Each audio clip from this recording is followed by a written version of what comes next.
picture this. You just had the most incredible weekend together. The conversation was deep, the connection felt undeniable, and for a moment, you let your guard down. You finally thought, we're making real progress. This is going somewhere. But then, Monday rolls around. The warmth is gone. Suddenly, their texts take 8 hours to come through. When they do reply, it's 1 or 2 words. The tone is flat. The energy is cold. You ask if everything is okay, and they say, I'm just tired, or work is crazy right now. But your gut is screaming that something is wrong. You start scanning your memory, obsessively replaying the weekend, wondering, did I say something wrong?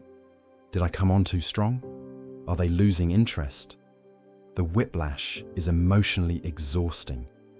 You feel like you are standing on the outside of a locked door that was wide open just 24 hours ago. If this cycle of intense closeness followed by sudden, confusing distance sounds familiar, I need you to hear this right now before we go any further. You are not crazy. You did not break this relationship, and it is not your fault. What you are experiencing is not just a partner who is a little bit distant.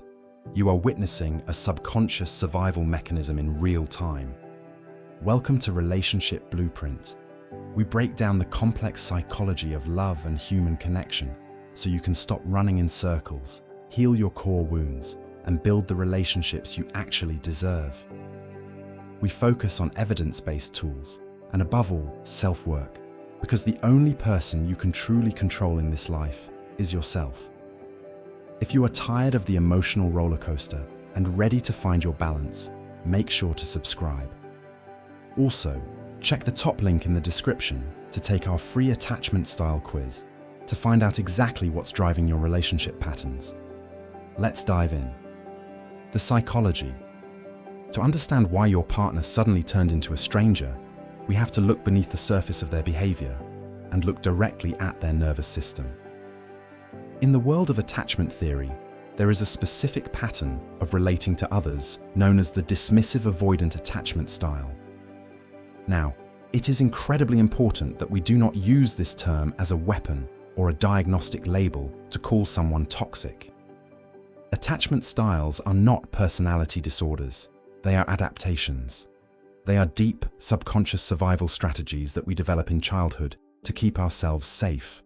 If someone is securely attached, they view intimacy as a safe harbor. But if someone has a dismissive-avoidant attachment style, their nervous system is wired completely differently. Somewhere in their early life, they learned that relying on other people was dangerous, disappointing, or suffocating. They learned that the only way to stay safe, and the only way to avoid being let down, was to be entirely self-sufficient.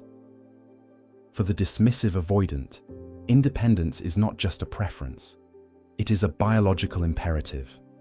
Their nervous system equates emotional closeness with a loss of autonomy. They subconsciously believe that if they let you in, you will consume them, demand too much of them, or eventually abandon them. So, how does this differ from someone who is just distant or busy? A partner who is temporarily distant because of external stress, like a demanding job or a family crisis, will still emotionally include you in their distance. They will say, I am so overwhelmed right now. I need a day to catch my breath, but I love you and will catch up tomorrow. They communicate their boundaries while maintaining the emotional bridge between you. A dismissive, avoidant partner does not maintain the bridge. They burn it, at least temporarily. When their nervous system is triggered by too much intimacy, they experience what we call hyper-deactivation. Their brain literally shuts down the emotional processing centers to protect them from the perceived threat of engulfment. They don't just act cold. In that moment, they feel cold. The empathy and warmth they felt for you yesterday are temporarily buried under a psychological fortress. This is why your attempts to ask what is wrong or to pull them closer only make them retreat further. To you, reaching out is an act of love. To their dysregulated nervous system, your reaching out feels like a threat. It feels like a demand they cannot meet. They are not sitting at home maliciously planning how to hurt you. They are emotionally shutting down because their internal alarm bells are ringing, telling them that the closeness they just experienced with you is fundamentally unsafe. Real-life application. Let's look at exactly how this plays out in the real world.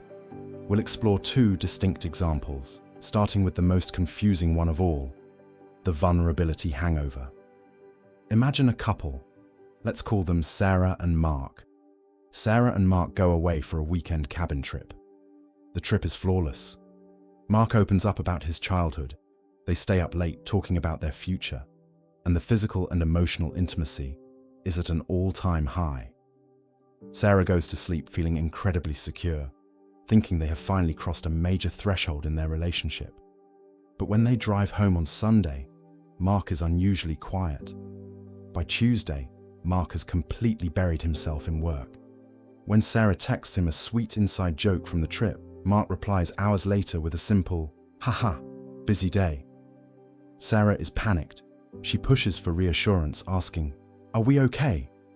Mark responds with irritation, "I told you I'm busy. Why are you suffocating me?" This is the classic vulnerability hangover. The dismissive avoidant has a subconscious threshold for how much intimacy they can tolerate. During the cabin trip, Mark exceeded his threshold. In the moment, it felt good. But afterward, his nervous system panicked.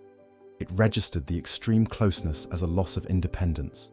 To restore his sense of safety, his brain triggered a deactivation strategy. He created physical and emotional space.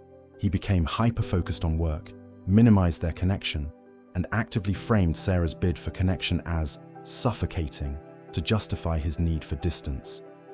The distance isn't happening because the weekend was bad. The distance is happening precisely because the weekend was too good. The closeness triggered the avoidant's deep-seated fear of engulfment. The second highly common example of dismissive avoidant behavior is what psychologists call flaw-finding, or the obsession with the phantom X. Let's say you have been dating someone for 6 months. Things are getting serious, and you are approaching the point where a commitment needs to be made. Suddenly, your partner starts picking at things they never cared about before. They start making offhand comments about how you chew your food, how your career isn't ambitious enough, or how you don't share their exact taste in obscure indie movies. Or, even more painfully, they start bringing up their ex. They might nostalgically talk about a past relationship that ended years ago, suddenly idolizing a person who they previously admitted was entirely wrong for them. When you are on the receiving end of this, it destroys your self-esteem. You feel like you can never measure up, like you are constantly failing a test you didn't even know you were taking. But here is the reality. This has nothing to do with you chewing too loudly, and it actually has nothing to do with their ex. This is a subconscious deactivating strategy. As the reality of commitment looms closer, the dismissive avoidance nervous system perceives a trap. To escape the trap, they need a reason to create distance. Because you are a great partner and there is no logical reason to leave, their brain manufactures one. By magnifying your minor human flaws, or by comparing you to an idealized, impossible fantasy of a past lover, they give themselves permission to pull back. The phantom X is safe to love precisely because they are not there. A ghost cannot demand intimacy. A ghost cannot engulf them. By focusing on the flaws or the fantasy, the avoidant creates a protective barrier that prevents them from having to be fully vulnerable with the real, breathing, loving person standing right in front of them. The shift. Up until this point, we have spent a lot of time analyzing your partner. And while understanding attachment theory is incredibly validating, we have to talk about the trap that so many empathetic, loving people fall into. When you understand why your partner is pulling away, the temptation is to become their therapist. You think, if I can just show them enough love, if I can just be patient enough, if I can just explain their own psychology to them, I can heal their core wounds and we can be happy. But I need you to hear this with absolute clarity. You cannot heal someone else's nervous system, and trying to do so at the expense of your own mental health is a form of self-abandonment. When your partner pulls away, your own attachment wounds flare up. Your anxiety spikes. You abandon your own center of gravity and you pour all of your energy into monitoring their moods, deciphering their texts, and trying to fix the distance. It is time to pivot. It is time to pull your energy back into your own body. Here are 3 things you must do to self-regulate when you are caught in the avoidance deactivation cycle. Number 1, radical acceptance of the pause. When they pull back, your instinct is to pursue. You want to send the long paragraph text explaining your feelings. Do not send the text. Understand that pursuing a deactivated avoidant is like running toward a wild animal that is already spooked. They will only run faster. Radically accept that they require space and physically stop yourself from trying to force connection. Drop the rope. Number 2, the somatic drop. Your anxiety isn't just in your head, it is living in your body. When they go cold, your chest tightens and your breathing becomes shallow. You are in fight or flight. Before you make any decisions about the relationship, you have to regulate your physical vessel. Try the physiological sigh. Take 2 quick inhales through the nose, filling your lungs completely, followed by 1 long, slow exhale through the mouth. Do this 5 times. This engages your vagus nerve and signals to your brain that you are biologically safe, regardless of what your partner is doing. Number 3, shift your center of gravity. Right now, your partner is the sun, and you are a planet in orbit, waiting to see how brightly they will shine today. You must make yourself the sun again. What did you love doing before this relationship consumed your mental energy? Go to the gym, call your best friend, dive into a creative project. By shifting your focus back to your own life, you accomplish 2 things. First, you stop suffocating the avoidant, giving them the space they need to regulate. Second, and much more importantly, you remind yourself that you are whole, complete, and safe entirely on your own. It is agonizing to love someone who pulls away just when things get good. It makes you question your worth, your reality, and your lovability. But let me remind you of something fundamental.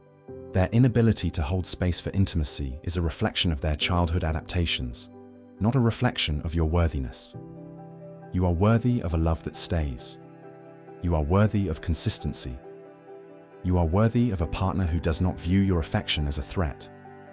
Compassion for your partner's avoidant attachment is a beautiful thing, but compassion without boundaries is self-destruction. You can hold space for their struggles while still fiercely protecting your own peace.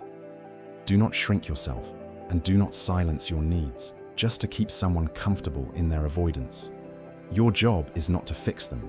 Your job is to heal yourself, to regulate your own nervous system, and to decide what kind of love you are willing to accept into your life. If this video resonated with you, your next step is to understand exactly how your own attachment style is interacting with theirs. Go to the top link in the description or the pinned comment right now to take our free attachment style quiz. It takes 5 minutes and will give you a personalized breakdown of your own relationship patterns. And if you want to know why you are subconsciously drawn to emotionally unavailable people in the first place and how to break the cycle, click the video on the screen right now to watch The Anxious-Avoidant Trap. Thank you for doing the work. I'll see you in the next one.